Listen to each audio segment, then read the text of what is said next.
네, 안녕하세요. 아무것도 아닌 방송 3월 9일 시작합니다.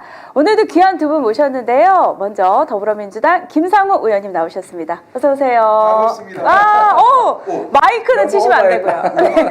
방송사고. 네, 이렇게 오늘 아마 아침에 이제 오전에 좀 주식 때문에 마음 아프신 분들이 좀 많으실 것 같은데요.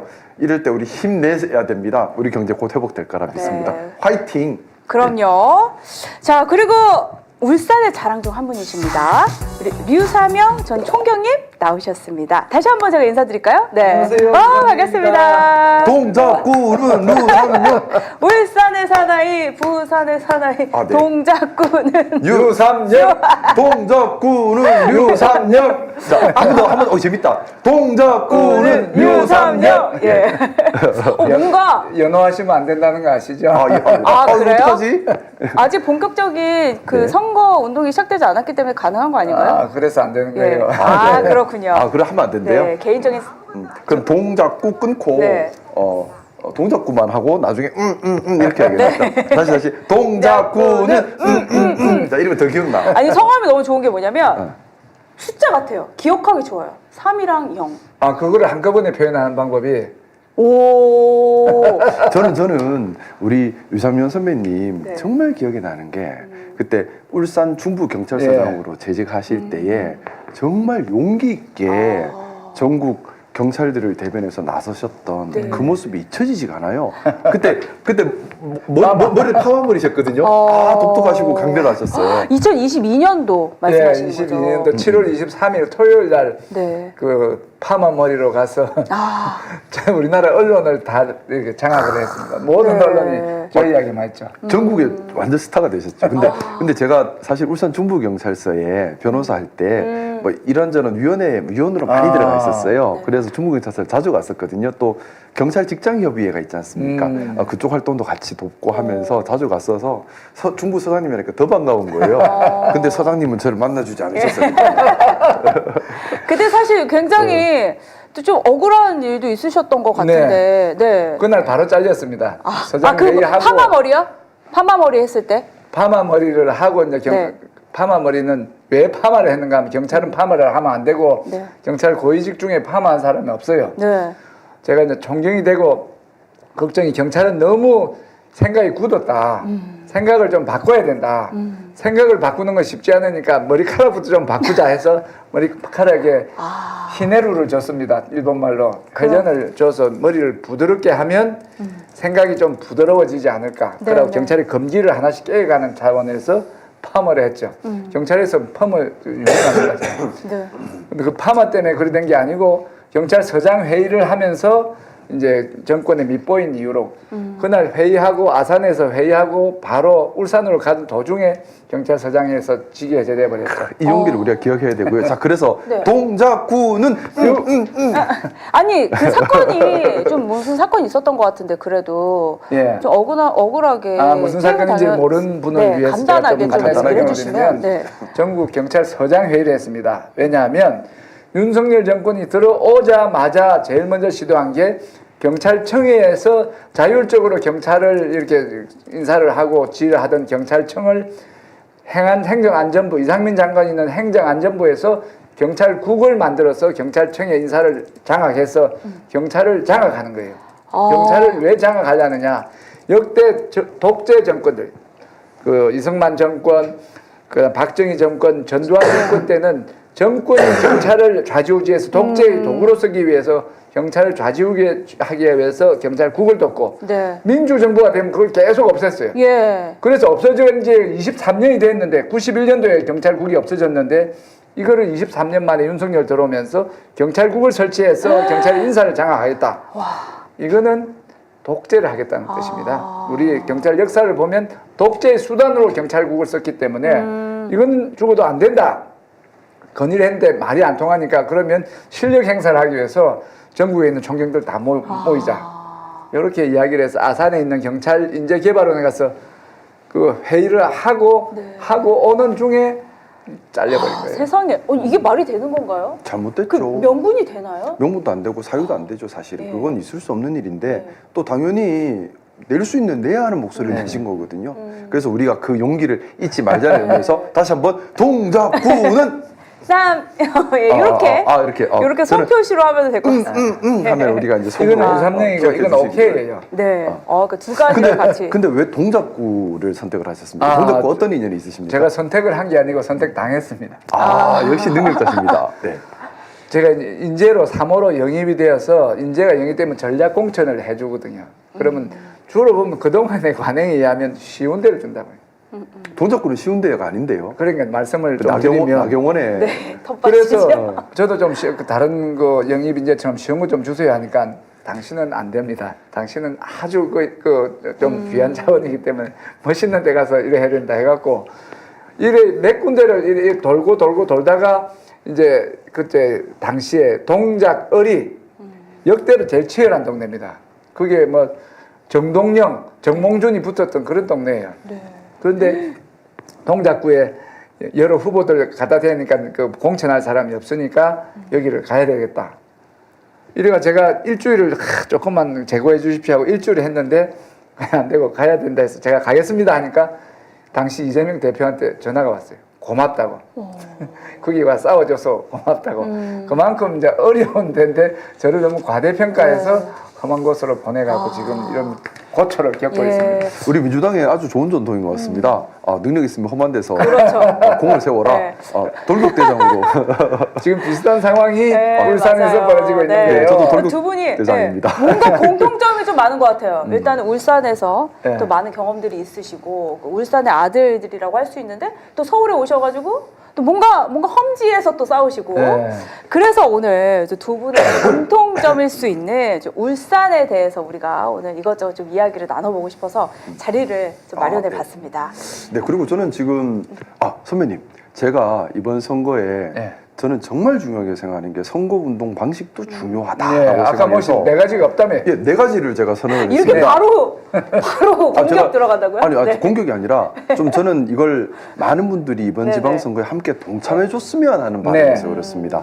우리 민주당은 민주당다워야 되고 네. 국민님과는 달라야 되지 않겠습니까? 네. 저쪽 당에서 하는 거랑 똑같은 선거가 아니라 정말 시민을 오로지 시민만 바라보는 그런 선거가 되어야 시민 감동과 시민 신뢰로 이어질 수 있다고 생각합니다. 그래서 제가 첫 번째 뭐가 지금 없어요? 하는 거에 첫 번째 네거티브 마타도를 하지 말고 네거티브.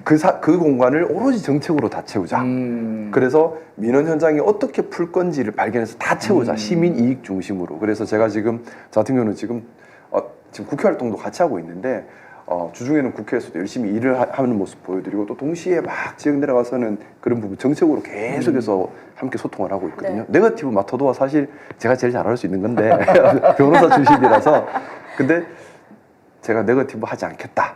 정책으로 채우겠다. 1번. 두 번째가 이제 조직선거, 돈선거, 거대 캠프 이게 아니라 왜냐하면 선배님도 아시지만 사실은 지방선거에서 캠프 거다게 차리면 다는 아니지만 일부는 자리 욕심, 이권 욕심으로 오는 사람들이 없을 그럼요. 수가 없어요. 네. 근데 그렇게 돼버리면 결국에는 성에 갇히는 문제가 생기고 되고 난 다음에도 이 사람들에게 끌려다니는 문제가 생기거든요. 그러면 이건 결론적으로는 시민의 이익을 침해하고 시민을 주인 보는 게 아니라 이게 막 또 다른 기득권의 시작이 될 수 있어요. 시민 이익을 침해하고 혈세를 낭비하는 이유가 되거든요.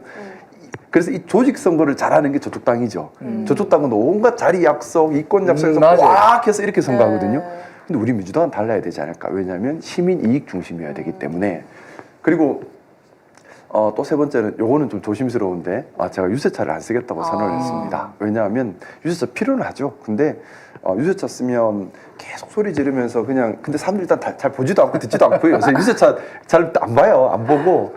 그리고 왜 그래도 또치 하면은 또치 왔나 이러면서 볼 것 같은데요? 쓸까? 근데 저는 그 시간을 간담회 가서 시민 속으로 들어서 시민들의 말씀을 듣는 걸로 많이 좀 채워야겠다라는 생각을 좀 가지고 있고. 전 궁금해요. 누가 후원을 해주겠다. 유세차. 감사하죠. 그러면 받으십니까? 유세차? 네. 유세차는 안 돼. 안 돼요? 그거는 네. 안 돼. 제가 선거를 잘 선거를 한번 하고 모르니까. 오세요. 유세차를 6개를 둘 수가 있어요. 예. 지역구, 국회의원 지역구마다 네. 유세차를 하나씩 돌리고 이제 담당을 정하는데 그걸 안 한다는 건 큰 용기죠. 네.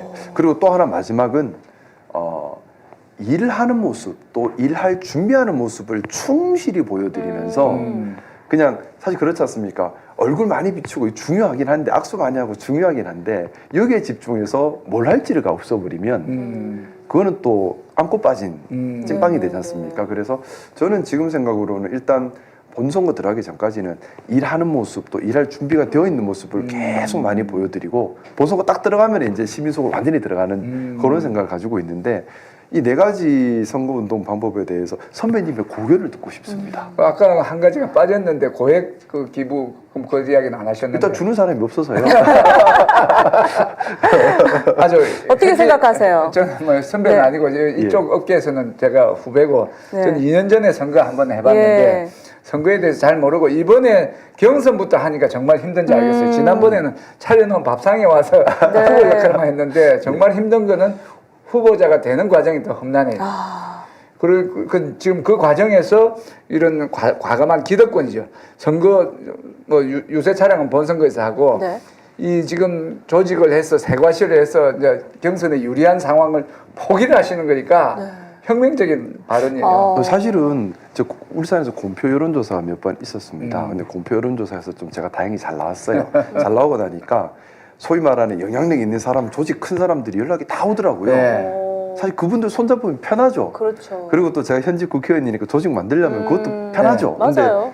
사실은 그렇게 안 하고 연락 오시는 분들께 공손하게 마음만 받겠습니다 하고 공손히 다 물리고 스스로 외롭게 고립된 길로 가고 그 있어요. 조심해야 되는 게 그 상황에서 네. 이 사람들이 오던 사람이 반대 진영으로 가버린다고요. 다 적이 경쟁 되더라고요. 진영으로. 적이 되더라고요. 그러니까 근데 그게 하나를 맞습니다. 포기하는 게 아니고 둘을 포기하는. 둘을 포기하는 맞아요. 그런 게. 근데 제가 그거 손을 함부로 안 잡은 이유가 그 손을 잡는 순간에 이제 그분들의 청을 거절할 수 없는 상황이 되고 이게 또 다른 기득권이 될 수 있다는 생각 때문에 저는 중요한 것은 시민의 이익이라고 생각합니다. 노무현 대통령님도 또 이재명 대통령님도 늘 중심에 뒀던 게 시민의 이익이고 노무현 대통령님도 이재명 대통령님도 비주류로 시작해서 비주류로 성장 그분들이 주류가 될 수 없어서가 아니에요. 마음만 먹으면 주류가 됩니다. 하지만 기득권과 손잡아서 시민의 이익을 침해하는 길을 가기 싫었기 때문에 스스로 비주류의 길, 스스로 험한 길을 선택하셨다고 생각하고 두 분을 존중하는 너무나 따르고 싶은 제 입장에서는 저 역시 쉬운 길보다는 옳은 길을 가야 한다라는 생각에서 그렇게 하고 있는데 근데 저는 한 가지 궁금한 게 있는데 이제 내가 네거티브 맡아도 하지 않고 조직 선거 하지 않는다고 해도 상대는 하죠. 그쵸 상대 쪽에서 막 너무 강하게 막 방해 공작을 하고 네거티브 하잖아요. 사실은 선거에서 다 네거티브를 하는 이유가요. 이게 제일 유효한 방법이라서 그래요. 왜냐하면 네거티브 하면 일단 반응하면 쟁점이 되고요. 네. 무시하면 거바라가 되면서 공격하는 쪽에서는 잃을 게 없어요. 근데 네. 반대로 네거티브를 막는 최고의 방법이 뭔지 네. 아십니까? 어떤 거죠? 우리도 네거티브 하는 거예요. 그렇죠. 그러면서 네거티브로 예. 묻어버리거든요. 그러다 보니 선거판에서 네거티브밖에 없는 선거판이 되어 왔던 겁니다. 한번 과거를 돌이켜 보십시오. 네. 선거할 때 정책 이야기하는 거 기억나던가요? 다 그냥 네거티브 흠잡는 것밖에 없었어요. 맞아요. 근데 다시 한번 되돌려봐요. 네, 네. 우리 이재명 대통령님 지난 대선 때 네거티브 하셨나요? 안 하셨어요.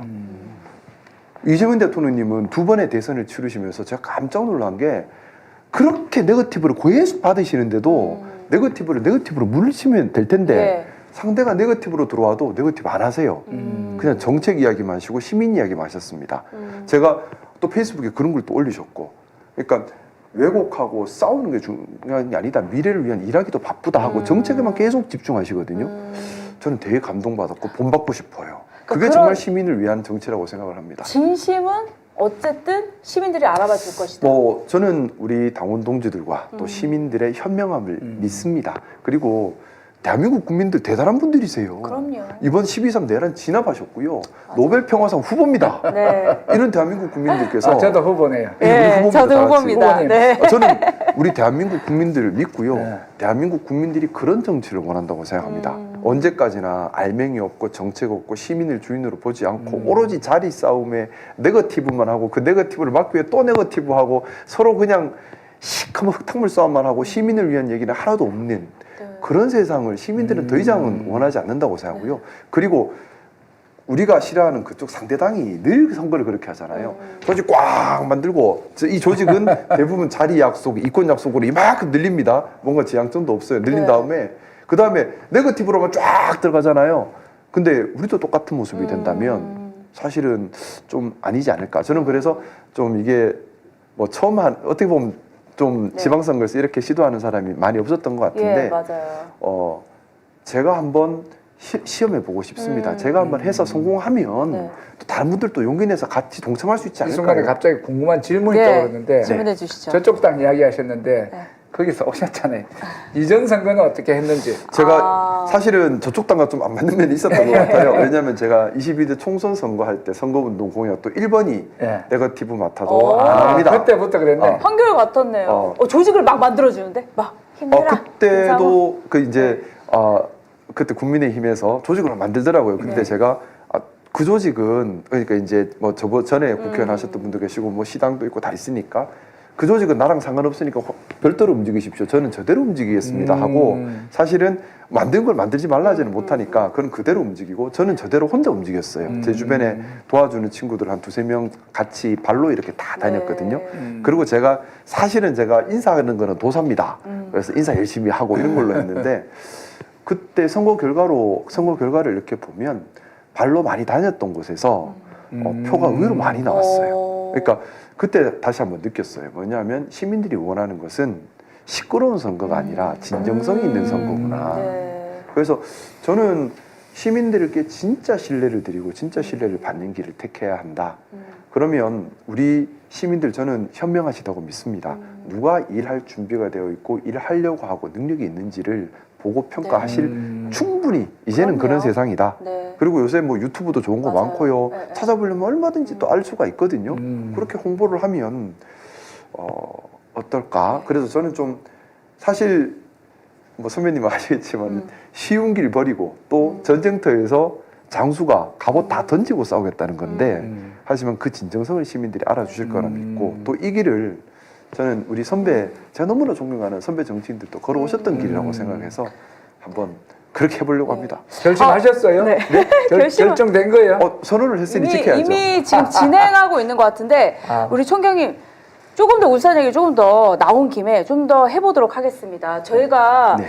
김상욱 TV 이제 구독자로서 보면은 선거운동을 이런 식으로도 할 수 있나 싶은 생각이 들었던 부분이 뭐냐면 그러니까 울산에 지금 보니까 각 지역에 어느 날은 갑자기 남부에 갔다, 동부에 갔다 이러면서 그 지역의 어떤 민생부터 경제, 뭐 여러 가지 정책, 뭐 도시계획까지 문제가 있는 곳에 가서 직접 무슨 고발 기자처럼 그러니까 짚고 있더라고요. 누가 떠오른 사람이 하나 있는데 예, 어떤 분인가요? 맘다니 남단이? 뉴욕 예. 시장 아, 그분 딱 그 젊음이라든지 아니 지금 하는 게 너무 그분 이미지하고 너무 똑같아요. 맘다니를 잘 모르신 것 네, 같은데 저는 잘 모르는데 이번 뉴욕 시장에서 뉴욕이 트럼프의 고향이잖아요. 네. 그런데도 압도적으로 젊은 신인이 방금 말한 그런 선거 방식으로 압도적으로 예. 해갖고 선거 혁명을 이루고 막 대단한 분인데 딱 예, 맘다니 근데 울산의 제가 맘다니 현장을 다니면서 이제 선배님도 울산에 계셨으니 잘 아실 텐데 사실 울산은 약간 고립도시화 됐고 기득권의 힘이 엄청 세지 않습니까? 사실 제가 이제 영상 찍을 때 예. 주로 혼자 등장하는데 사실은 혼자 등장하기 전에 시민들을 만나서 대화를 많이 나눠요. 근데 문제는 시민들이 영상에 얼굴 나오는 걸 다 겁을 냅니다. 맞아요. 겁을 내요. 그렇죠. 왜냐하면 지금 상대당 중심의 그렇죠. 강력한 기득권에 찍힐까봐 그래서 얘기는 나눌 수 있지만 영상에 얼굴 나오는 거는 너무 무섭습니다. 그래서 얘기 다 나누고 나서 영상을 혼자 찍는 상황이 자꾸 벌어지고 있는데 근데 이걸 보면서 저는 속상하고 안타까운 게 이게 어떻게 민주주의인가? 내가 힘들고 또 내가 고민스럽고 해결하지 못한 부분에 대해서 선거 때 해결해 주십시오라고 시민들이 당당하게 얘기를 하는 건 시민의 권리인데 그걸 하면 찍혀서 사회생활하기 힘들까봐 말을 못하고 내 그쵸. 얼굴을 가려주세요. 아니 그냥 얘기는 다 해드리고 대화는 다 나누는데 영상을 혼자 찍으세요. 사실은 영상을 찍음으로써 공론화시키는 거거든요. 네. 민주주의라고 하는 것은 공론화되어야지 시민의 의견이 실리고 이게 힘이 돼서 정책으로 반영이 되는 건데 네, 네. 권력자 혼자 결정하면 그건 반민주적인 거예요. 시민들이 같이 동참을 해야 하는데 그러려면 목소리 내고 싶은 사람이 목소리를 낼 수 있어야 되는데 제가 울산 현장에 민원 현장을 다니면서 다들 카메라를 겁을 내는 걸 보고 아 이걸 겁내지 않게 만들어 드려야겠다. 그게 진짜 민주주의가 아닌가 이 생각을 좀 많이 했어요. 21세기에 겁내하시는 분들이 있다는 것도 놀랍고. 아니 서울도 마찬가지예요. 그 사진을 찍으면 네. 제 뒤통수를 찍으면 안 되고 제만 나오게 찍어야지 사람들이 의외로 이 네. 사진 나오는 걸 겁을 많이 냅니다. 그렇죠. 그래서 저는 그런 것들을 보면서 사실 이 선거 자체가 정치인들끼리 막 다투잖아요. 네. 정치인들끼리 싸우지 사실 정책이 드러나지 않아. 그리고 지역인들의 이익이 드러나지 않는데 이렇게 선거운동을 하고 진짜 필요한 것들은 이런 것이다라는 생각을 하면서 좀 신선하게 봤습니다. 오로지 시민만 머리에 네. 담고 가슴에 담고 가려고 하고 있습니다. 그래서 이제 또 동작구로 한 번 더 가보고 싶은데. 오세요. 예, 동작구로 이제 다시 가야죠. 예. 네. 동작구에서는 또 어떻게 조금 선거 전략을 짜고 계신지. 경선이에요. 네. 민주당 후보가 더 많습니다. 민주당에 5분 있고 국민의힘에 지금 주요 후보자가 2이 있는 이런 상황에서 내부 경선 경쟁률이 또 치열한 이런 예. 상황이고 다들 이제 그 네거티브 없이 이제 또 누가 후보가 와서 네거티브 하지 말자 하고 협약을 맺고 그래 가기도 해서 네거티브 없이 잘 하고 있는데 이게 지금 사람들이 제가 선거운동을 하면 예. 이게 궁금한 게 국회의원 왜 안 나오시고 구청장 나오세요? 예. 이 질문이 많은 거예요. 한두 명이 아니에요. 그런 분들은 일부는 저를 아끼고 사랑해서 이제 그런 분이 한 70%좀 되고 또 저를 싫어하는 국민의힘 지지자들이 비꼴대 쓰는 말이기도 하고 두 개 섞여 있는데 네. 제가 왜 국회의원 하다가 이제 똑같이 이제 국회의원 하다가 시장 가는 건 그렇죠. 문제가 없는데 국회의원 네. 와서 구청장 나가니까 왜 그러냐 이런 질문들이 많은데 동작구의 발전 내가 그 설문조사를 해보니까 동작구가 발전에 더디었다 뒤처졌다 뒤처진 이유가 뭐냐고 물어보면 네. 구청장이나 정치인들이 잘못했다. 그런데 역대 정치인들이 다 잘못했고 그래 동작이 뒤처졌는데 이 뒤처진 걸 보고 당략을 위해서 선거에만 이기면 국회의원만 되면 된다가 아니고 동작구의 발전은 구청장이 잘해야 되고 구청장이 잘하는 사람이 나와야 되는데 제가 하면 잘할 것 같기 때문에 오히려 정치보다 행정을 더 잘할 것 같다. 그렇죠. 왜냐? 저는 행정으로 35년을 살았고 맞네요. 경찰서장을 3군데에서나 했기 때문에 그 서장 하면서 주민들과 소통하는 뭐 그런 테크닉을 통해서 직원들도 화합하고 주민과 소통하는 방식으로 하면 되겠다는 확신이 있고 해서 동작구의 발전을 위해서는 구청장이 더 급하다 이런 마음으로 그거 설득드리는 시간이 많이 네. 걸려요. 저를 찍어주세요가 아니고 왜 제가 국회의원이 국회의원에. 아니고 구청장인지를 네. 설명하는데 시간이 많이 걸려요. 정말 일리가 있네요. 그리고 가장 잘하는 부분이라는 게 네. 설득이 된 것 같습니다. 예. 또 총경 시절을 오래 네. 보내셨고 그리고 행정을 오래 하셨기 때문에 울산 중부서장님 계실 예. 때 평판이 정말 좋았어요. 제가 이 얘기는 꼭 드려야 돼요. 정말 평판이 좋았고 직원들이 많이 좋아했던 직원들이 신뢰를 받던 분이십니다. 네. 그리고 그렇기 때문에 아마 지금 이제 동작 구민들도 사실 우리 일 잘하는 사람 필요하잖아요. 그럼요. 일 잘하는 뭐 폰만 잡는 사람 그리고 높은 자리에 있었다고 일 잘하나요? 그것도 예. 아니에요. 일 잘하는 사람은 딱 티가 나는 게 있어요. 어디가 갔다 오면 일 잘하는 사람 일 잘하는 티가 나거든요. 어떤 티가 나죠? 그건 뭐 말로 설명하기 힘든데 딱 예, 느껴지는 단단함이 조금만 있어요. 보면 금방 그렇죠. 금방 알아요. 주머니 안에 좁히단 거 이어놓으면 네. 안 되듯이 네. 딱 표가 나듯이 표가 나. 표가 납니다. 그러니까 일 잘하는 사람은 어디 갔다 라도 잘해요. 근데 일 못하는 사람은 어디 갔다 라도 못해요. 희한한 그런 게 있어요. 맞아요. 근데 저 우리 이 방송을 보고 계신 동작 국민분들께 일 잘하는 사람 네. 뽑아야 되지 않겠습니까? 특히 동작구에서 국민의힘을 지지하는 분들께 꼭 이 말씀 드리고 싶습니다. 일 잘하는 사람, 청렴한 사람, 용기 있는 사람 그런 사람 선택해야죠. 또 하나 더 있는 그래서 게 동작구는 이게 지금 구청장이 혼자서 일을 잘하고 혼자서 힘이 생기는 게 아니고 혼자서 힘이 생기는 게 아니고 시장하고 어떻게 연결이 잘 되냐, 국토교통부 장관하고 어떻게 연결이 잘 되냐, 중앙정부와 서울시정부와의 소통이 중요한데 그 국민의힘 몇 개 넣으면 동작구 왕따 됩니다. 저 서울시장은 지금 우리 네. 민주당에서 하기로 네. 시민들이 다 약속했잖아요. 결정된 거 아닌가요? 네. 그런 상황이 또 하나는 뭔가 하면 국회의원보다 필요한 사항이, 제가 그때 정치에 나섰을 때는 우리나라 민주주의 위기였어요. 그때는 난세였습니다. 완전히 어지러운 민주주의 위협을 받는 그런 어려운 상황에서 난세에서는 정치를 통해서 투쟁을 통해서 민주주의를 지키는 게 중요하지만 네. 지금 이재명 대통령이 와서 민주주의를 수호하고 안정화되어 있는 상황에서는 실제로 투쟁보다는 주민의 복지를 향상, 지역 발전을 위한 이런 노력들이 더 선행돼야 된다. 민주주의는 이제 찾아 나왔으니까 네. 민주주의 위기에서 구해졌기 때문에 치세라 그랬는데, 난세에서는 간웅이고 치세는 효웅이다 이런 삼국지 말이 있는데 네. 저는 지금은 치세이기 때문에 행정을 잘하는 행정가가 더 필요하기 때문에 제가 행정 경험을 바탕으로 행정가 역할을 잘하겠다, 이런 취지로 나왔습니다. 이렇게 설명을 드립니다. 네. 일리가 있는 것 같고요. 사실 이게 또 지역구랑 좀 약간 차이가 있는 것 같아요. 아무래도 예. 이제 저 같은 경우는 이제 울산광역시장으로 네. 준비를 하고 있는데 예. 저희 국회의원 지역구는 6개 지역구가 네. 있어요. 그러다 보니까 맞나? 하나, 둘, 맞아요. 셋, 넷, 세 다섯, 번. 6개 맞아요. 6개 맞아요. 그러다 보니까 이제 지역구별로 특징이 완전히 또 달라요. 지역구별로 특징도 다르고 색깔도 다르고, 그리고 전체를 같이 봐야 되고, 네. 그리고 그래서 이제 저는 좀 그 생각도 합니다. 그렇기 때문에 더 일을 잘하는 선거, 또 그리고 중요한 건 통합을 이끌어낼 수 있는 사람, 이런 모습을 보여줘야 합니다. 이재명 대통령님께서 지난 대선하실 때 제일 중요하게 강조하셨던 것이 우리 편 열심히 모여라, 이 얘기를 하신 게 아니었어요. 우리 편 열심히 모여라가 아니라 대한민국의 대통령이 되겠습니다, 대한민국 국민 전체를 대표하겠습니다 말씀을 하셨고, 그 호소가 국민들께 진정성 있게 전달됐기 때문에 우리 당원이 아니라 하더라도 중도에 계신 분들, 또 심지어 국민의힘 지지자들까지도 마음을 돌려서 우리 이재명 대통령님께 투표를 했고 승리로 이어졌다고 생각합니다. 네. 특히 저처럼 국민의힘 강세 지역, 영남에서 출마하는 사람 입장에서는 우리 당원 다 모여라, 이걸로 승리한다, 안 돼요. 일단 표가 다 충분히 안 돼요.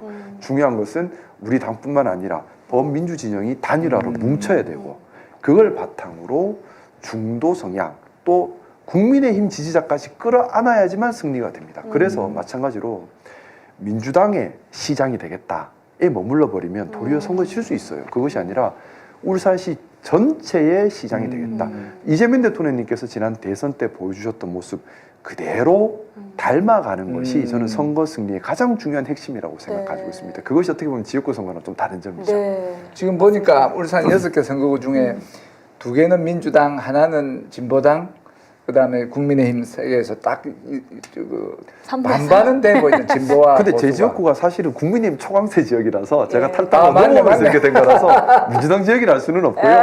그리고 그렇죠. 이제 그리고 또 사실 여론조사도 100% 못 믿습니다. 왜냐하면 영남 지방은 나중에 보수 역결집 현상이 항상 벌어집니다. 항상 벌어져서 예를 들어 제 지역구도 그랬어요. 제가 총선 나갔을 때에 제가 그때 민주당 상대 후보와 0.2%까지 붙던 여론조사가 나왔는데 전원수 아니에요? 예, 맞습니다. 근데 본선거에서는 역시 잘하시네요. 네. 본선거에서는 10% 이상 큰 격차로 이겼거든요. 네. 그러니까 10% 정도는 따라잡아 버리는 겁니다. 그래서 여론조사 때 10% 이상은 앞서 진짜? 있어야지만 해볼 수가 있는 거고 5% 6% 이긴다. 되게 불안한 거예요. 거기가 남갑이죠. 맞습니다. 거기가 가장 그건 보수적인데 울산에서 가장 보수적이고 가장 제가 국민의힘에 있을 때는 나름 성벌 오브 더 성벌이었습니다. 왜냐하면 제가 경북 출신이죠. 대구에서 초중고 다 나왔죠. PK에서 최연소였죠. 근데 국힘 최연소였죠. 근데 또 제 지역구가 초강성 국민의힘 지지 지역이에요. 맞아요. 참, 내 지역구 가기 쉽지 않으셨겠어요. 네. 그래서 제가 우리 국민의힘에서는 되게 황당해했었습니다. 뭐냐면 김상욱은 가만히 선배들 말만 잘 따라 들으면 3선, 4선, 5선 하고 나중에 하고 싶은 대로 당대표도 하고 다 하면 될 텐데 네. 왜 지금 이렇게 설치냐? 그게 국민의힘 선배들이 저한테 제일 많이 했던 말이 그때 그 말이었어요. 피켓 들고인가 뭐 있을 때 누가 그 네. 권성동이 한 말이 혹시 그 말 아닌가요? 하도 많은 분들이 그 말씀하셨어요. 하고 싶은 말 있겠지만 좀만 참아라. 어차피 이 답은 그 네 말 거다. 했어요. 어차피 너는 송골 중에 송골이지 않냐. TK 다 선후배고 네. PK 또 근데 TK 기반인데 PK에서 국회의원이 됐고 TK, 네. PK 아우르는데 네. 또 지역구는 얼마나 탄탄하냐. 세월 지나면 다 니 건데 너 왜 이리 서두르냐. 네. 왜 그렇게 목소리 내느냐. 선배들 따라와라. 네. 네가 아직 모르는 게 많다. 말씀하셨는데 저는 그때 그래서 제가 저보고 철새라는 얘기하는 분들께 그 말씀 드리는 겁니다. 이익 따라다니는 게 철새인데 저는 어떻게 보면 국민의힘에서 선거리고 기득권을 가지고 그러게요. 있는 사람인데 다 버리고 틀렸기 때문에 저한테 어떤 이익이 있더라도 틀린 길은 갈 수 없습니다. 반대로 뒤집으면 그만큼 저한테는 엄청난 화살이 들어오는 치명적인 위협이지만 옳은 길이면 가겠습니다라고 네. 선택을 했던 거예요. 왜냐하면 국민을 배신할 수는 없으니까. 그래서 지금도 지역에 가면 저한테 배신자라고 하는 분들이 많이 계신데 그분들께 그 말씀을 드립니다. 저는 국민께 충성하고 싶어서 국민을 배신한 그들과 함께 할 수 없었던 겁니다. 제가 배신자가 정말, 아니라 네, 중요한 그 말씀. 당이 박수 한번 네. 쳐야 국민을 됩니다. 배신한 겁니다. 정말 이 대의가 느껴집니다. 네. 아니 그런데 또 울산에 오래 계셨기 때문에 네. 울산 소식들을 좀 듣고 계실 것 같은데 네. 김상우 의원의 이 시장 선거에 대해서 이 출마에 대해서 혹시 어떤 민심 들으신 거 있나요? 김상욱 의원이 아까 말한 대로 철새가 아니고 철새는 철에 따라서 가는데 반대로 이렇게 갔기 때문에 어리석다 이렇지만 그걸 뒤집어서 좋게 설명하는 사람들은 용기가 있고 정의감 있고 양심이 살아있는 제대로 된 정치인이다. 젊은 네. 정치인이 이게 현혹되지 않고 정의를 추구해서 갔다. 네. 저런 사람이 돼야 된다. 진짜 그렇게 네. 좀 민심이 그렇게 돌고 네. 있나요? 감사합니다. 예. 여론조사가 거의 맞게 가고 있는 것 같습니다. 너무 기분이 예. 좋아서요. 한 번 더 동작구는 이거 괜찮은 것 같다. 울산시장 아니, 여론이 안 했잖아요. 그러니까 이게 네. 그 울산시장 또 이게 그 음절이 안 안에서는 또 나오는데 너무- 동작구는 나와. 이게 그러게요. 딱 맞아. 동작구는 이렇게. 리듬이 이건 좀 이건 사는 것 괜찮잖아요. 같네요. 그렇죠? 네. 괜찮은지 모르겠어요. 그리고 동작구를 이야기하니까 네. 나경원이하고 내가 붙었을 때 나경원이 내일 공격을 한 게 저 37일 만에 선거를 했습니다. 37일 만에 가자마자 37일 만에 선거를 했는데 처음 나오시는 예. 그런데 나경원 공격 포인트가 이 지역구에 연고도 없이 왜 왔느냐, 지역을 아느냐, 사람을 아느냐, 지리를 아느냐 했는데 그래서 제가 그때 지금까지는 인연이 없었는데 지금부터 해서 인연을 맺어서 여기서 뼈를 묻겠습니다. 그랬죠. 약속을 지켰어요. 어떻게 지켰겠습니까? 어떻게 지키셨어요? 우리 부모님 아, 뼈를 윤고를 모시고 와서 와, 현충원에 안장을 했습니다. 그러니까 이제 동작구에 대해 연고 없다는 사람 여기 우리 선산이고 부모님 여기 다 계신다. 예. 그러니까 이제 그 말은 완전 정면 돌파하셨네요. 야, 근데 진짜 우리 선생님 멋있으시다. 상남자. 네. 뭐 딱 현안이 있으면 돌아가지 않으세요. 그냥 딱 그냥 정면으로 그냥 바로. 나에게 어떠한 손실이 오더라도 2022년에도 사실 그랬잖아요. 네. 내가 사실 경찰직에서 이렇게 물러나게 되더라도 정의를 위해서 내가 가야 할 길은 가겠다. 그때 네. 이제 MBC 뉴스 김종배 앵커가 저한테 물어봤어요. 지금 인사 시기를 하는데 그럼 인사장 불이익은 생각하지 않습니까? 이렇게 물어보길래 제가 받는 손해는 요만하고 이 정의 이게 내가 추구하고 지켜야 될 가치는 엄청나기 때문에 그런 거 비교하면 안 됩니다 하고 제가 했더만 아이고 죄송합니다 하고 그분이 이야기를 근데 이렇게 공직에 계시고 특히 고위직에 계시고 어떻게 보면 그쪽 정권에서는 우리 편이라고 생각했을 수도 있어요. 근데 이렇게 용기 있는 모습을 내면 단순히 말을 안 들은 것이 아니거든요. 뭐냐면 보복이 반드시 또 이어집니다. 뭐 저도 1년 넘어 당하고 있어. 아마 선배님은 대충 추정하실 겁니다. 제가 당한 보복을. 저도 선배님이 어떤 일을 당하셨을지 뒤를 말씀 안 엄청나게 하시고 팠죠. 뒷조사가 엄청나게 이루어져요. 그러니까 10년 전에 거까지 다 파요. 사돈의 8종까지 다 파는 뒷조사가 있고 그러고 나서 헛소문, 마타도와 허위고소 고발 막 이어지거든요. 그러면서 사람을 악마화시키는 악마 프레임을 걸어버립니다. 그러니까 왜냐하면 조직에서 제일 중요한 게 뭐죠? 배신자 차단. 배신자. 네. 특히 그쪽에서는 그런 생각이 많아요. 그래서 반드시 처단해야 한다. 그래야 다른 이탈자가 없다는 생각을 하거든요. 본보기를 보여야 한다는 생각합니다. 예, 예. 그래서 아마 선배님께서 그때 뭐 총경에서 해촉됐다, 해임됐다 말씀하시지만 거기서 끝난 게 아니라 사실은 총경에서 해임된 건 아무 일도 아무도 아니고 형사처벌하려고 그죠. 그 다음부터가 엄청나게 힘드셨을 거예요. 맞네요. 선배님 그때 두렵지 않으셨습니까? 안 들었어요. 저는 한번 피리 꼽히면 그냥 다른 건 안 보여요. 그래서 우리 시민들께서 이런 모습을 아셔야 돼요. 단순히 총경에서 해임됐으니 아깝다, 그걸 포기했다. 아니요. 그걸 포기한 게 아니라 사실은 모든 걸 거신 겁니다. 인생을 그런 모든 걸 거신 겁니다. 왜냐하면 뒷조사, 허위 고소 고발, 악마화 프레임, 사회적인 매장, 인격적 매장 다 동원되거든요. 그걸 다 감내하신 거예요. 사람들이 앞에 못 나서는 이유가 자기를 털면 무슨 일일까 두려운 거예요. 네. 털면 털게 있다는 이런 생각 때문에 두려워서 못 나서는데 예. 우리 경찰이 희망이 있는 게 경찰서장 500명 정도가 자기 이름으로 이름을 표시해서 항의를 전달했고 50명 정도 현장에 와서 했다는 거는 경찰의 반 이상이 총경의 반이고 경찰의 반 이상이 공감했다. 네. 나는 제 혼자 징계를 먹는 거 억울하지 않느냐 하는데 이게 너무 자랑스럽고 역사에 이 기록을 해놓는 거예요. 경찰이 독재에 저항한 그렇죠. 이런 전무후무한 네. 이런 기록을 만들었거죠. 참 두 분이 이렇게 좀 대의를 위해서 싸우는 모습이, 그리고 또 경험에 의해서 공감해 주시는 모습이. 저는 네. 사실은 저와 선배님이 네. 우리가 공감하는 게 정말 많다고 생각합니다. 왜냐하면 처음 뵀을 때 너무 좋았어요. 사실 뭐 말 안 해도 우리 알아요. 어떤 네. 일을 겪어왔을지가. 근데 이걸 사실은 겪지 않은 사람들은 잘 몰라요. 선배님 말씀처럼 솔직히 하자 없는 사람 어디 있겠어요. 털면 그쵸, 다 누구나 나오죠. 하자는 있어요. 사람인데 네. 신이 아니거든요. 하자 없는 사람은 없어요. 또 그 하자도 만들면 생겨요. 그렇죠. 허위로 그럼요. 허위 증인들 만들어 가지고 만들면 이재명 진짜 대통령이 어떻게 맞아요, 맞아요. 사실 우리 이재명 대통령도 마찬가지잖아요. 대장 놓고 사실은 칭찬받고 진짜. 상 받아야 될 일인데 그걸 그렇게 네. 둔갑시키질 않나. 등등등등 수많은 정말. 뭐 예전에 뭐 김부선 그것도 말도 안 되는 일인데 그런 식으로 완전히 사람을 이상하게 만들어 가잖아요. 네. 없는 하자도 만든다니까. 맞아요. 만들거든요. 그러다 보니까 근데 처음부터 이렇게 조직에서 큰 사람은 이런 일을 겪을 일이 많이 없는데 사실은 이제 선배님 같은 경우도 경찰의 총경이라는 자리는 정권에서 함부로 주지 않는 자리입니다. 사실은 정권에서 믿어서 준 자리거든요. 근데 틀렸습니다. 빨간 반기를 들어버렸어. 이건 배신자로 취급을 당해요. 그러면 단순히 총해임이 아니거든요. 반드시 망가뜨려야 된다는 시범 특명이 케이스로. 내려왔을 겁니다. 시범 케이스로. 그래서 얼마나 뒷조사를 하고 괴롭히고 뒤를 다 파고 고소고발하고 뿐만 아니라 밑에 직원들 불러가지고 야 이건 네.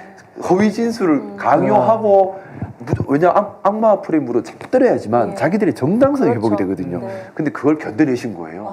그걸 견뎌내셨기 때문에 저는 우리 류사면 선배님께서 그 힘든 시기를 견뎌내시고 뜻을 지키신 것에 대해서 반드시 맞아요. 우리 동작 국민들께서 평가를 해주셨으면 하는 바람이 있습니다. 동작구가 또 어떤 동네입니까? 현충원이다. 충성, 나라에 충성하는 그런 정신을 이제 현장한다고 현충원인데 거기에 계신 분들이 다 그런 분들이잖아요. 그런데 지금 동작구의 국회의원은 어떤 사람입니까? 안타까워요. 그쵸. 동작 주민들께 다시 한번 호소를 드리는데 동작구의 충성에 대한 개념을 다시 생각하셔서 국회의원 제대로 뽑아야 됩니다. 맞습니다. 예, 개인의 사심에 치우쳐서 정치하는 분들은 우리 진실이 된 우리 국민의 눈으로 이렇게 탁 레이더에 간파해갖고 좀 걸러냈으면 좋겠다라는 맞습니다. 그런 생각이 들고 항상 지금 의원님 말씀에 저는 이제 총경님이 그 당시에 개인적인 불이익을 당했기 때문에 거기에만 억울함이 있을 줄 알았는데 그건 아무것도 아니에요. 그 과정을 이렇게 세세하게 우리는 경험치로 알죠. 예, 우리는 겪어봐서 경험치로 알지. 들으니까 와 이건 정말 어디 가서 인생을 다 걸었겠구나. 근데 어디 가서 얘기도 못해. 이거는 그냥 혼자 감내해야 될 몫인 거지. 얘기도 근데 못해요. 정말 경찰들이 이제 서울에 출동하고 울산 사람이 오면 그 우리 집회 시 현장 네. 서울 광화문에서 많이 뵀는데 울산 사람들이 오면 완전히 뭐 저에 대한 동질감 뭐 이런 게 과할 정도로 그렇게 네. 표시되는데 그래서 이제 제가 울산에 있어갖고 저는 사실은 부산 집은 부산인데 울산에 이제 발령받아 예. 이제 여러 번 발령받아 가다 보니까 울산 사람으로 아는데 지금 트레이드 마크가 이제 울산으로 돼버렸어요. 울산 중부서장 계실 때 네. 그 용기를 그렇죠. 내셨기 때문에 예. 사실은 그 선배님께서 그때 침묵한다고 해서 누가 뭐라 할 사람 하나도 없었어요. 그럼요. 근데 그걸 다 버리고 그러니까 저는 되게 그때 속상했던 게 몇몇 사람들 그렇게 곡해를 해요. 뭐냐면 총경이 이제 견무가 못할 것 같으니까 정치하려고 저런다. 그 문제 아니에요. 제가 그래서 그 얘기를 한 거예요. 단순히 총경 해임된 게 문제가 아니다. 그 뒤에 치열한 뒷조사와 보복과 네. 헛소문과 고소고발과 인격 살인이 따라오거든요. 정치를 바라고 일부러 그렇게 한다? 그렇게 할 수가 없어요. 이거는 목숨 걸고 하는 일이거든요. 그러니까 그 진정성을 좀 알아주셨으면 좋겠어요. 우리 류사면 선배님이 그 진정성을 시민들이 알아주셨으면 좋겠어요. 정치 가려고 하는 행동이 아니고요. 도리어 정치 가려면 그렇게 하면 안 되죠. 상처가 다 나는데. 근데 내가 망가지더라도 이것만큼은 용납할 수 없어라는 정의감의 발로였던 겁니다. 그걸 다 감내하신 거거든요. 아유. 저는 그래서 너무 존경합니다. 제가 그 말 생각 눈물이 날라네. 그죠? 제가 선배님 마음 안다 아닙니까? 선배님 마음 제가 두 분이 뭔가 찡한 게 이렇게 그러게요. 연결된 느낌이. 이거 아는 사람, 겪어본 네. 사람은 알거든. 저는 예. 이게 저보다 더한 것은 정말 오늘 따뜻한 온실, 가장 따뜻한 온실에서 이 추운 데로 막 뛰어나가고 그렇죠. 지금 네. 거꾸로 지금 두 분이 참 제일 유리한 상황에서 제일 불리한 선거를 하고 예. 계신 거예요. 맞습니다. 그래서 약간 현실로 좀 한번 다시 돌아와 보도록 하겠습니다. 네. 저는 이제 두 분께 좀 더 궁금한데 지금 보니까는 민주당 내에서 이 경선 자체가 두 분도 엄청 좀 센 것 같아요. 지금 예. 4분의 1에서 3분의 1도 된 거죠, 세 분. 네, 근데 저는 예. 사실은 그래서 많이 울산에서 자제하고 있습니다. 제가 파란색 옷을 지금 안 입고 있는 것도 예. 그것 때문이에요. 뭐냐 하면 저는 울산 선거는 진짜 힘든 선거라서 첫째 우리 민주당이 분열을 하거나 갈등이 생기거나 나중에 화합하지 못하면 안 돼요. 두 번째 진보당과 단일화가 돼야 됩니다. 이걸 바탕으로 중도 시민들 또 국민의힘 지지자들을 우리 편으로 끌어안는 게 제일 네. 중요한 선거거든요. 네. 그래야 이길 수 있고 그래서 시민들께 진정성을 보이는 게 중요한데 그럼 첫 단계는 우리 당이 깨져서는 안 되는 거죠. 근데 아무래도 뭐 다들 제 마음 같지는 않으니까 예. 예민하게 받아들이는 분들도 계십니다. 그래서 저는 처음에 마음 먹기를 본 후보자가 되기 전까지는 다른 우리 민주당 내에 다른 후보자들이 마음의 상처가 안 되게 조심 또 조심. 그래서 눈에도 잘 띄지 말자. 안 그러면 자꾸 미운 마음이 들거든요. 네. 그래서 뭐 보시면 아시겠지만 제가 다른 후보자들에 대해서 이렇다 저렇다 말 자체를 안 해요. 그냥 안 하고 다 좋아합니다. 존경합니다만 하고 다른 후보자들에서 이렇다 저렇다 말 자체를 안 하고 또 일부러 자극을 안 하려고 하고 또 일부러 캠프도 그래서 아예 안 만들고 있는 게 캠프 없어요? 아예 없습니다. 이게 같은 지금 후보자로서 이해가 되시나요? 안 돼요. 근데 저는 상상을 초월해. 그 생각합니다. 뭐냐면 진짜 최소한의 선거 조직은 필요하겠죠. 네. 근데 그거는 본 후보자 된 이후에 준비해야 갈등이 적지 지금부터 만들어버리면 점령군처럼 되고 있어요. 맞습니다. 제가 그렇게 되면 우리 당내 갈등이 된다는 생각으로 그냥 저는 물론 저도 답답하고 네. 또 억울한 부분도 있지만 예.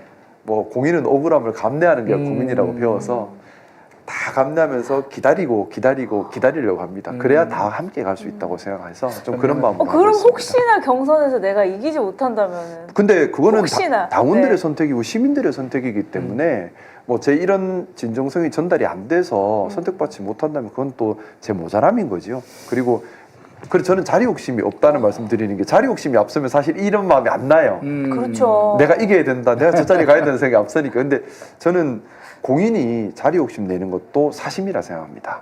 그래서 저는 계속 그 말씀 드립니다. 오로지 시민. 그 진정성이 제일 중요하다는 생각입니다. 대단하십니다. 네.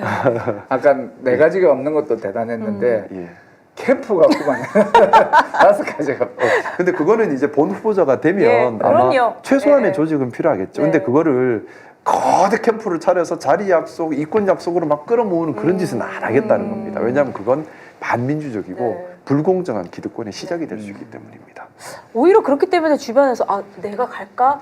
상우가 막 이렇게 선배들이 내가 좀 가서 도와줄까? 이런 마음이 또 생길 수도 있을 것 같아요. 네. 근데 그것만보다는 네. 우리 유사면 선배님 주신 말씀처럼 도와준다는데 주고 봐라 이런 게 더 많죠. 반대로 간다 그 말이에요. 반대가 더 많죠. 그러니까 이렇게 아. 건방지고 너무 자신감 있어 보이고 하니까. 근데 자신감이 아니에요. 예, 시민을 받들겠다는 겸손함인데 근데 상대는 그래서 제가 그런 분들 오시면 정말 공손하게 오해하지 마시라고 이렇게 오해 안 할 수가 없는 게 전례가 없었기 때문에 그렇죠. 오해할 수밖에 없는 거예요. 내 표 안 필요해? 막 내를 무시하는 거지. 어.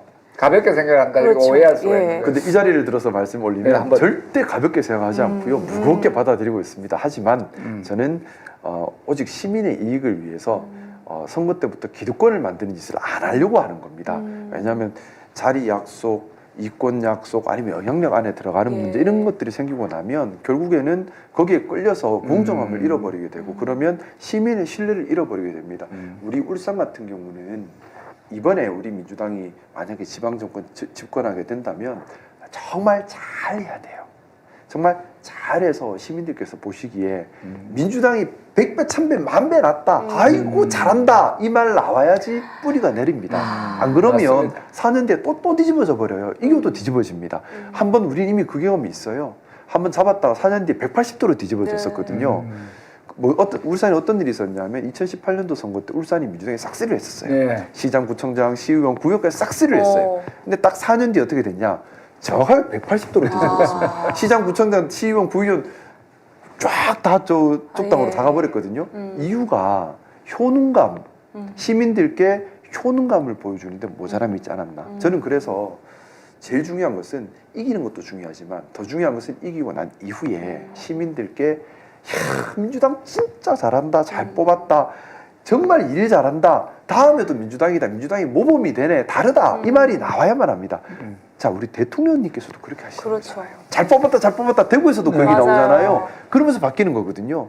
자, 그러려면 지금 선거운동 할 때부터 선거운동 할 때부터 중심을 잡아야 된다고 생각합니다. 이기는데 중요하죠. 근데 이기는 데만 매몰돼서 방법이 틀어지면 되고 난 다음에도 제대로 할 수가 없어요. 예.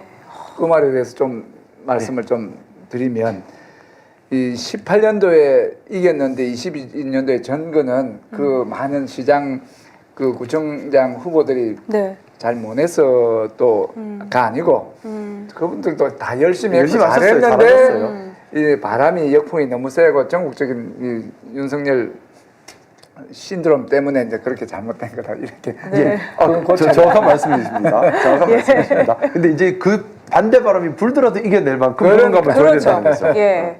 아, 그러니까 그렇게 확실히 잘하려면은 이게 쉽지 않은 결단과 또 의지가 있어야 될 것 같은데 어쨌든 김상욱은 지금 소신과 원칙을 지키기 위해서 네, 이렇게 내 조직을 세우지 않는 것이지. 험한 길 골라간다고 네, 그러죠. 이거를 사실 거부한다는 게 진짜 쉽지는 않을 것 같습니다. 그걸 한 넉자로 네. 선거혁명입니다. 어, 지금 혁명을 하려는데요. 맞습니다. 예.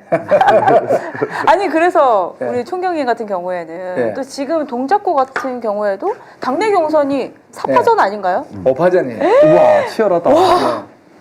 선배님, 이 기회에 선배님의 선배님이 만들고 싶은 동작구는 어떤 모습인지 또 선배님이 생각하는 그 동작 구청장은 어떤 사람이어야 하는지 말씀 네. 요청하겠습니다. 지금 구청장부터 말씀하면 지금 구청장 반대로 하면 됩니다. 우와, 지금 구청장 국민의힘 예. 구청장 후보인데 네. 공무원들이 다 도망가요. 법도 없어요. 자기 말이 벌이다. 네. 인사발령을 동장을 1년에 4번, 5번 발령내는 경우도 있다. 동작을 왜 이렇게 자주 바꿔요? 말 안 들으면 이제 바꾸는 거죠. 그 독재네요. 예. 라인 세우기 같은 거네요. 그런 거 하고 또 주민들 말을 안 들어요. 주민들이 재건축을 원하는데 동작구 거의 전역을 재개발 구역을 정해놓고 딱 이제 그 개발 행위 중지시켜 놓고는 이 자기 스타일대로 자기 일정에 맞춰서 하고 주민들이 원하는 그런 재개발 안 한다. 주민들과의 불통, 공무원들과의 불통. 이런 구청장이 되면 안 되기 때문에 저는 반면 교사로 이 공무원을 칭찬을 해서 춤추게 만드는 그런 옛날에 울산에서 했던 것처럼 그렇게 예. 또 그다음 주민 이야기를 경청하는 그런 구청장이 되는. 구의 주권자가 누굽니까? 구청장입니까? 주민입니까? 구민이죠. 주권자의 네. 명령을 드려야 되는데 자기가 주권자한테 명령하면 그거 맞습니까? 안 되죠. 그래서 반면교사로 하겠다. 그 한 가지고 동작구는 지금 이게 동작구가 열려 있고 서초구, 영등포구, 용산구가 있는데 이 네 개는 거의 비슷한데 이게 갑자기 차이가 나서 영등포도 동작보다 잘 살고 서초구는 더더욱 잘 살고 용산도 지금 삐까번쩍하고 있는 이런 상황이니까 이 제대로 된 지역 개발 발전을 통해서 이 사람들의 잘 살고자 하고 지역 개발을 원하는 이런 욕구를 우선적으로 충전을 시키면서 이 교육 문제라든지 교육도 서초구하고 차별 때문에 이제 이사를 많이 간다니까 제대로 된 초중고 교육 시스템을 만들기도 하고 그다음 교통난이 심각해요. 그 주차난도 심각하고 교통이 많이 막히는 이런 문제, 네. 재난의 불안전한 문제, 복지의 사각지대가 있는 이런 문제, 이런 총체적으로 있는 문제에 대해서 적극적으로 문제를 해결해서 동작을 살기 좋은 동작으로 만들어서 옆에 잘 사는 서초구, 용산구, 네. 영등포와 어깨를 나란히 하는 그런 동작이 서울의 중앙이라고 동작에 중앙대가 있습니다. 그게 오, 동작이 서울의 중앙 예. 근거예요. 중앙대가 왜 그거 있습니까? 중앙이니까 있지. 그런데 실제적인 역할이 중심지 역할을 하느냐 못하니까 동작이 서울의 중심지 역할을 하게 명실상부하게 하겠다. 네. 동작이 서울의 중심지가 된다. 생각만 해도 가슴이 벅차는데 네. 그러면 저 선배님 그 동작구가 동작구 지금 제일 큰 현안은 뭔가요? 동작구는 지역 재개발입니다. 재개발. 그래서 제가 1번 공약으로 재개발을 했는데 주민이 원하는 방식으로 원하는 속도로 하겠다. 그래서 이 지금 아까 말한 대로 전체가 지금 재개발 흑성 뉴타운 들어보셨습니까? 노량진 뉴타운에서 뉴타운은 전체가 재개발하는 단지를 뉴타운이라고 부르는데 그게 2개나 있는데 지금 제대로 진행 안 되는 단지들이 많고 네. 다른 여타 지역에서도 재개발을 통해서 지역이 개발되고 이 부자가 되고 하는 그런 주민들의 욕구가 1번인데 주민들이 오해하는 게 국민의힘은 재개발에 적극적인데 네. 민주당은 아니다. 그럴 수 이런 있어요. 오해가 있는 거예요. 예. 그래서 제가 1번으로 그걸 내세울 수밖에 없는 거예요. 저도 행정가로서 지역개발, 잘 사는 주민을 만들기 위해서 1번으로 하겠다. 다만 그 방식이 지금 있는 구청장하고 차별성은 지금 구청장은 주민의 말 좀 덜 듣고 자기 스타일대로 한다면 저는 주민이 원하는 방식대로 일을 하겠다. 그리고 지금 구청장이 재개발 해놓은 걸 진행하려면 자기가 계속하지 않으면 재개발 사업이 중단된다. 네. 이렇게 하는데 아닙니다. 반대입니다.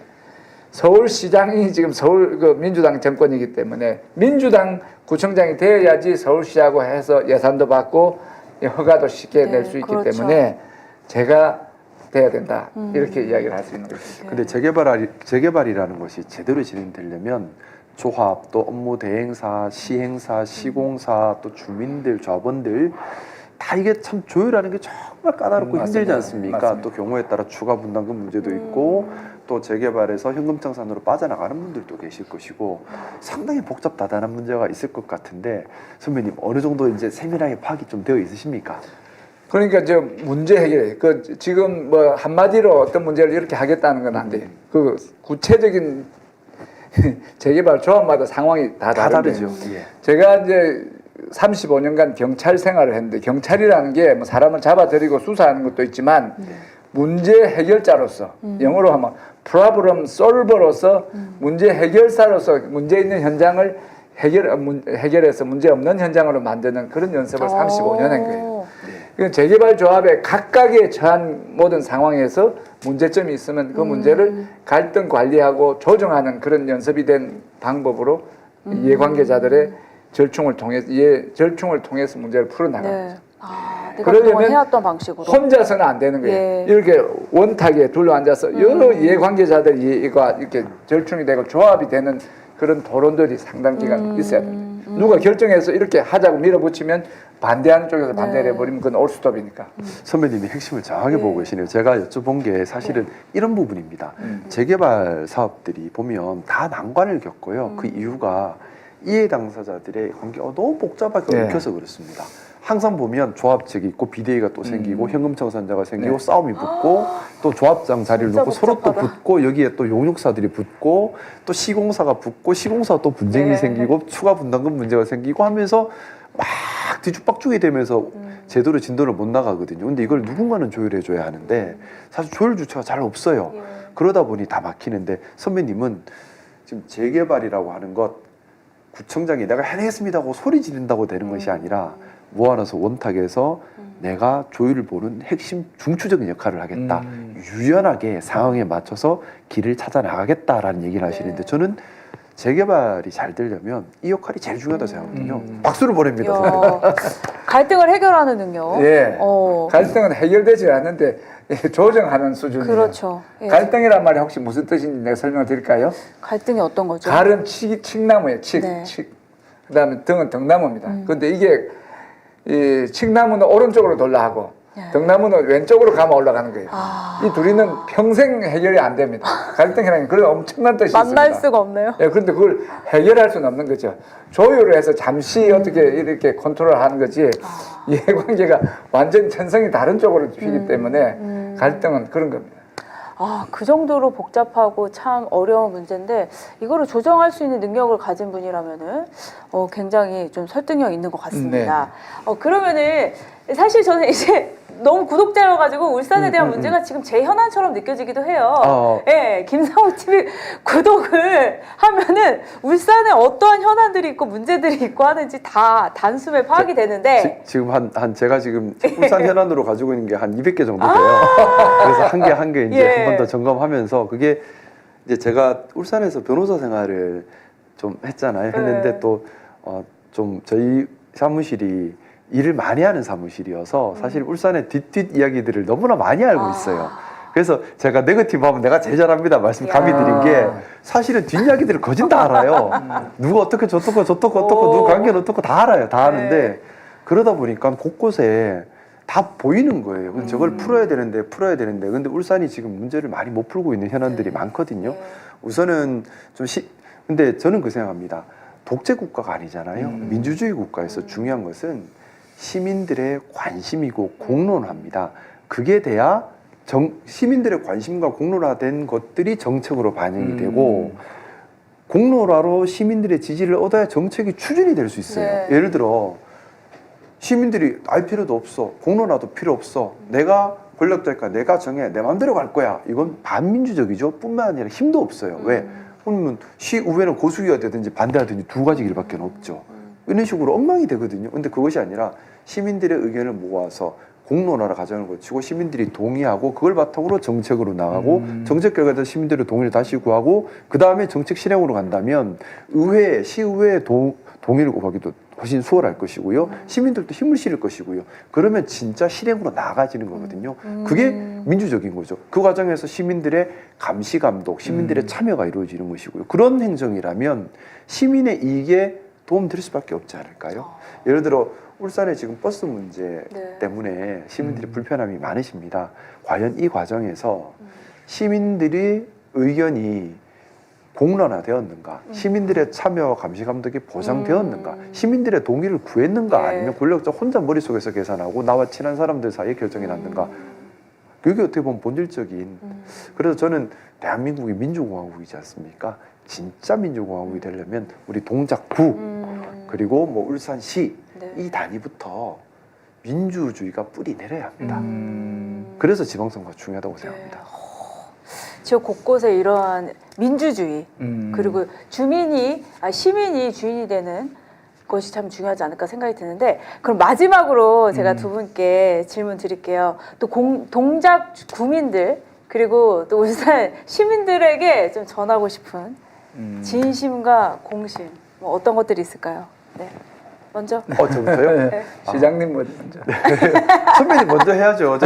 선배님 먼저. 정치 선배니까는. 네, 먼저 하세요. 정치 선배. 저 개인적으로 류사면 선배님 너무 좋아하고 존경해서 통하고 있는 게 느껴집니다. 저는 선배님 정말 대단하다는 생각. 너무 대단하세요. 저는 사실 이번 선거를 좀 사명감을 가지고 임하고 있습니다. 저한테는 정치적 험지이기도 하면서 심리적인 험지이기도 해요. 아마 제가 심리적 험지란 말 류사면 선배님께서는 너무나 잘 아실 겁니다. 엄청난 심리적 험지라서 사실 개인적으로는 피하고 싶은 지역이기도 합니다. 하지만 저는 울산에 엄청난 은혜를 입은 사람입니다. 은혜 갚음을 해야죠.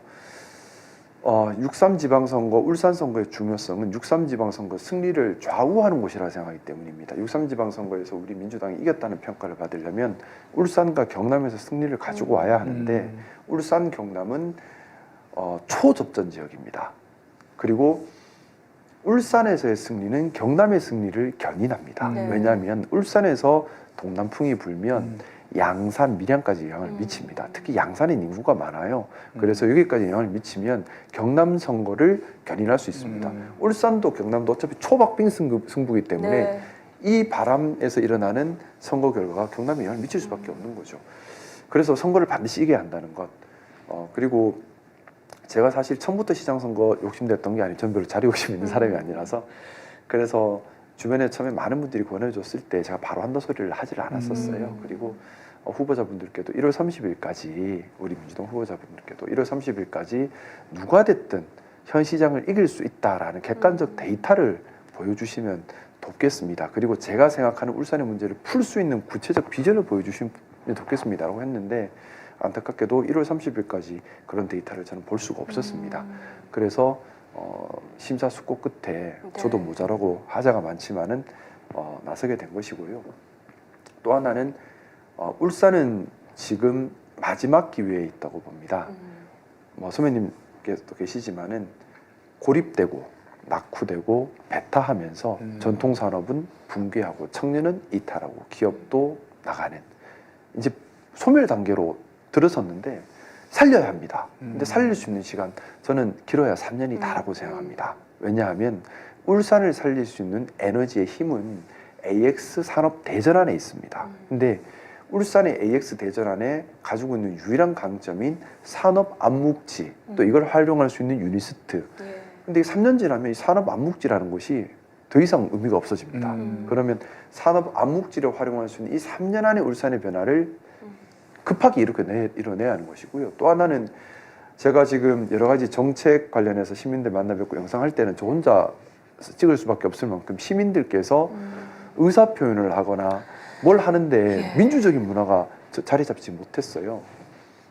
민주도시 울산이 되지 못하면 정주 여건이 나빠지고 사회 문화 여건이 나빠집니다. 그러면 미래 산업이 필수적인 인재들이 들어오지를 않습니다. 그럼 미래 산업도 없어지는 거예요.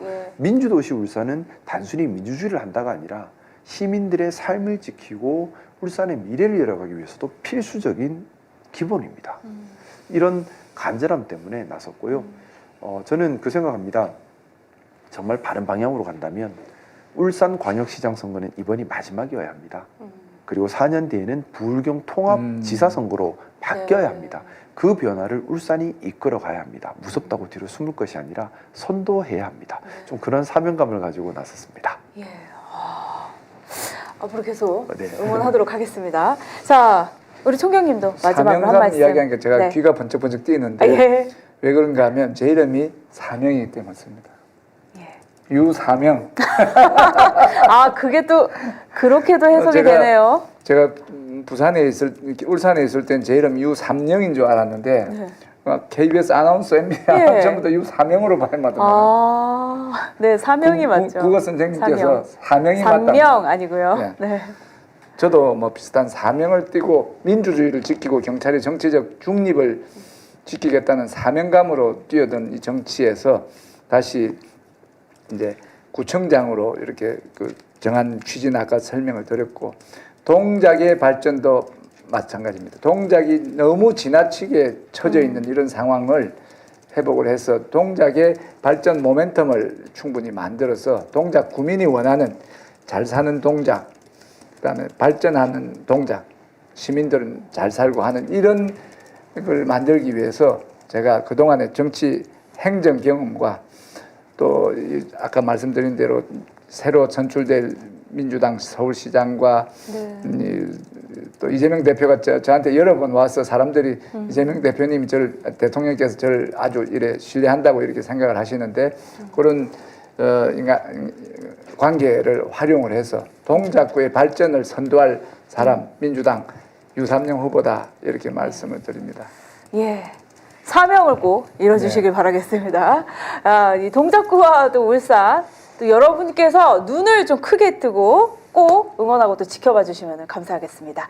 저희 아무것도 아닌 방송 다음 주에 또 이 시간 찾아뵙도록 하겠습니다. 오늘도 함께해 주신 여러분 진심으로 감사합니다. 감사합니다. 마지막으로 동작구는